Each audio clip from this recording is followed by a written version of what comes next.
हे दोस्तों, कैसे हैं आप सब। उम्मीद करता हूँ आप लोग अच्छे होंगे, बढ़िया होंगे। दोस्तों, जब बात प्रेम की आती है तो राधा कृष्ण का जिक्र सबसे पहले आता है। राधा कृष्ण प्रेम की वो मिसाल है जो सदियों से दी जा रही है और सदियों तक दी जाएगी। और वो इसलिए क्योंकि राधा कृष्ण का प्यार शारीरिक न होकर गहरा और भावनात्मक था। कृष्ण के लिए राधा की दीवानगी तो किसी से छुपी हुई नहीं है।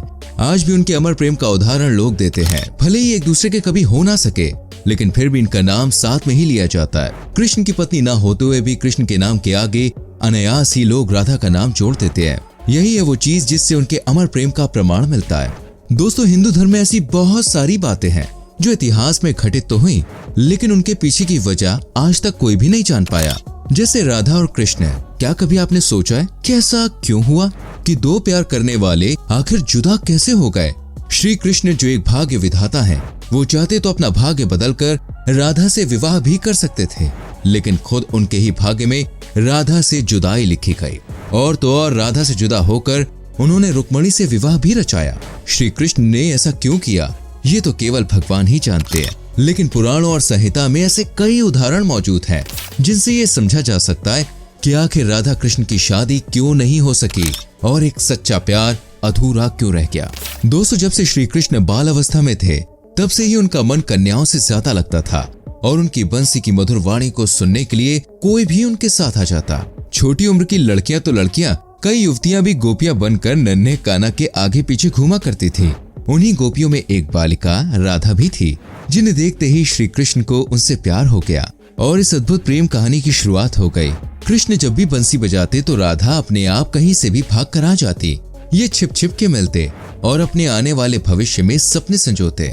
लेकिन जैसे संसार की हर प्रेम कहानी में कोई ना कोई अड़चन जरूर आती है, इस प्रेम कहानी में भी एक बाधा थी जिसका नाम था कंस। जी हाँ दोस्तों, आप में से बहुत से लोग शायद ही ये जानते होंगे कि श्री कृष्ण के जन्म की एक वजह कंस भी था। इसलिए जब भी प्यार निभाने की बात आती है तो राधा के आगे कृष्ण चुप हो जाते हैं। बल्कि यूं कहिए कि श्री कृष्ण को उनके जन्म का उद्देश्य उन्हें चुप करवा देता है। कृष्ण अच्छे से जानते थे कि भविष्य में क्या होने वाला है और आखिरकार इस प्रेम कहानी में भी वो घड़ी आई जब कृष्ण और राधा अलग हुए। युवा अवस्था में उन्हें कंस को मारने के लिए मथुरा जाना पड़ा। हालांकि जाने से पहले उन्होंने राधा को पूरी बात बताई और उनका उद्देश्य भी समझाया। श्री कृष्ण ने राधा से कहा कि वो इस विश्व में सबसे ज्यादा प्रेम उनसे ही करते हैं, लेकिन उनका मिलन संभव नहीं है क्योंकि परमात्मा ने उनका जन्म किसी और उद्देश्य से किया है, इसलिए हमें अलग होना पड़ेगा। बिछड़ते हुए दोनों का हृदय रो रहा था, लेकिन फर्ज के आगे श्री कृष्ण ने अपने हृदय को कठोर बनाकर राधा से वो दूर हुए। इस तरह ग्रंथ में ऐसी मान्यता मिलती है कि जब श्री कृष्ण वृंदावन छोड़कर जा रहे थे तब उन्होंने राधा से वादा भी किया था कि वो लौट कर जरूर आएंगे। लेकिन आगे चलकर उनकी मुलाकात रुक्मणी से हुई, जो मन ही मन उन्हें अपना पति मान चुकी थी। और जब रुक्मणी का विवाह किसी दूसरे से कराया जा रहा था तब श्री कृष्ण जी वहां पहुंच गए और उनसे शादी कर ली। राधा और कृष्ण का विवाह न होने का ऐसा ही एक कारण नारद का श्राप भी बताया जाता है। रामचरितमानस के बालकांड के अनुसार ये मान्यता है कि माता लक्ष्मी के स्वयंवर में नारद जी भी जाना चाहते थे, लेकिन भगवान विष्णु ने नारद जी के साथ छल किया और उन्हें खुद का स्वरूप देने की बजाय एक वानर का स्वरूप दे दिया। इसकी वजह से माता के स्वयंवर में नारद जी का काफी मजाक बन गया। फिर जब नारद जी को इस बात का पता चला तो वो बैकुंठ पहुंचकर विष्णु जी से काफी नाराज हुए और क्रोध में आकर ये श्राप दे दिया कि उन्हें पत्नी का वियोग सहना होगा, वो भी हर जन्म में। यही वजह है कि रामचंद्र अवतार में उन्हें माता सीता का वियोग सहना पड़ा, तो वहीं श्री कृष्ण अवतार में उन्हें राधा से विवाह न कर पाने के चलते उनसे भी दूर रहना पड़ा। ब्रह्मवैवर्त पुराण की माने तो पौराणिक कथा के अनुसार एक बार की बात है जब श्री कृष्ण और राधा एक साथ गोलोक में रहते थे। तब एक बार उनकी अनुपस्थिति में श्री कृष्ण अपनी दूसरी पत्नी विरजा के साथ घूम रहे थे। तभी राधा वहां आ जाती है। अपने प्रेमी को उसकी पत्नी के साथ देखकर राधा बुरी तरह से क्रोधित हुई। उन्होंने विरजा को खूब बुरा भला कहा और नाराज होकर वहां से चली गई। इस बात पर श्री कृष्ण ने तो कोई प्रतिक्रिया नहीं दी क्योंकि वो ये सब पहले से ही जानते थे। लेकिन श्री कृष्ण के सेवक और मित्र श्री दामा को राधा का ये व्यवहार ठीक नहीं लगा, जिसके चलते वो राधा को भला बुरा कहने लगे और दोनों में काफी बहस भी हुई। ये वाद विवाद इतना बढ़ गया कि राधा ने क्रोधित होकर श्री दामा को अगले जन्म में शंखचूड़ नामक राक्षस बनने का श्राप दे दिया।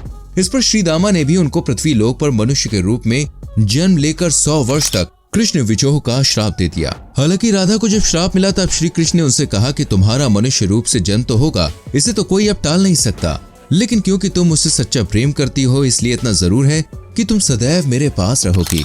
यही कारण था कि राधा और श्री कृष्ण बचपन में ही एक दूसरे से जुदा हो गए, जो सांसारिक रूप से तो विछोह था, लेकिन असल में एक मिलन। ठीक इसी तरह पुराणों में भी ये आता है कि राधा जब भी श्री कृष्ण से मुरली सुनती तो वो मदहोश होकर नाचने लग जाती।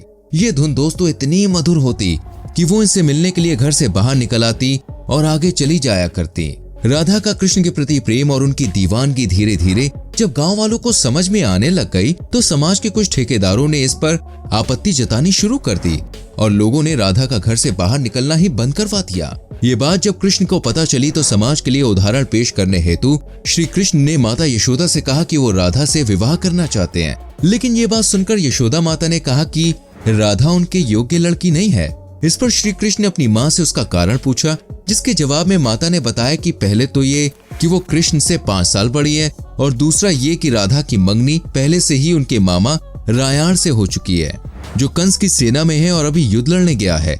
माता ने आगे बताया कि युद्ध से लौटने पर राधा का उससे विवाह कर दिया जाएगा। यही कारण है जो राधा का विवाह उनके बेटे से नहीं हो सकता, क्योंकि रिश्ते में वो तुम्हारी मामी लगी। इस पर कृष्ण ने विरोध भी किया, लेकिन माँ ने उनकी एक भी नहीं सुनी और उन्हें बहलाते हुए कहा कि वो उनके लिए दूसरी दुल्हन ढूंढेंगी। लेकिन कृष्ण फिर भी जिद पर अड़े रहे। तब परेशान होकर माँ यशोदा ने नंद से कृष्ण को समझाने के लिए कहा, लेकिन कृष्ण ने नंद की बात भी नहीं मानी। तब नंद बाबा कृष्ण को एक गर्ग ऋषि के पास ले गए। गर्ग ऋषि ने कृष्ण को समझाया कि तुम्हारा जन्म किसी खास लक्ष्य के लिए हुआ है, जिसकी नियति और भविष्यवाणी लिखी जा चुकी है। ऋषि ने बताया कि तुम तारणहार हो, इस संसार में तुम धर्म की स्थापना करने के लिए आए हो, तुम्हारा एक खास लक्ष्य है। कृष्ण ने ऋषि की बात का भी विरोध किया और कहने लगे कि मुझे नहीं बनना तारणहार, मैं तो अपनी गायों, ग्वालनों और इन नदी पहाड़ों के बीच ही रहकर खुश हूँ, और यदि मुझे धर्म की स्थापना करनी है तो क्या मैं इस अधर्म के साथ शुरुआत करूं कि जो मुझे चाहती है और जिसे मैं खुद प्रेम करता हूं, मैं उसे ही छोड़ दूं? ये कहां से न्याय हुआ? गर्ग मुनि हर तरह से समझाते हैं, लेकिन कृष्ण फिर भी नहीं समझते। तब आखिरकार गर्ग मुनि ने उन्हें एकांत में ये रहस्य बता देते हैं कि तुम यशोदा और नंद के पुत्र नहीं, देवकी और वासुदेव के पुत्र हो, और तुम्हारे माता पिता को कंस ने कारागार में डाल रखा है। ये सुनकर श्री कृष्ण कुछ भी कहने की स्थिति में नहीं रह जाते और फिर कहते हैं कि महाराज, मेरे बारे में और कुछ बताइए। तब ऋषि ने आगे बताया कि नारद ने तुम्हें पहचान लिया है और तुमने अपने सभी गुणों को प्रकट कर दिया है। तुम्हारे लक्षण इस ओर संकेत करते हैं कि तुम ही वो महापुरुष हो जिसके बारे में ऋषि मुनि सदियों से चर्चा करते हुए आ रहे हैं। ये सुनकर श्री कृष्ण चुपचाप बैठे और गोवर्धन पर्वत की सबसे ऊंची चोटी पर जाकर अकेले आकाश को निहारने लगे। बस वे दिन भर वहीं रहे और सूर्यास्त के समय ज्ञान को उपलब्ध हो गए।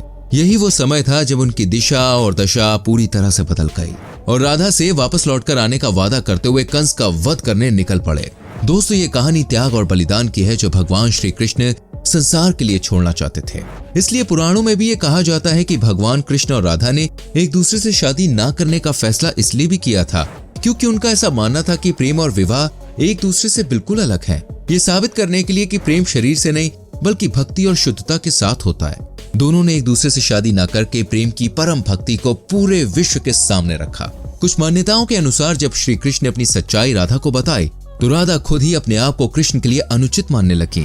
दोस्तों, उम्मीद करते हैं कि वीडियो आपको अच्छी लगी होगी। प्लीज लाइक और शेयर करना ना भूलें और आने वाली वीडियोस को देखने के लिए चैनल को सब्सक्राइब करके बेल आइकन प्रेस करें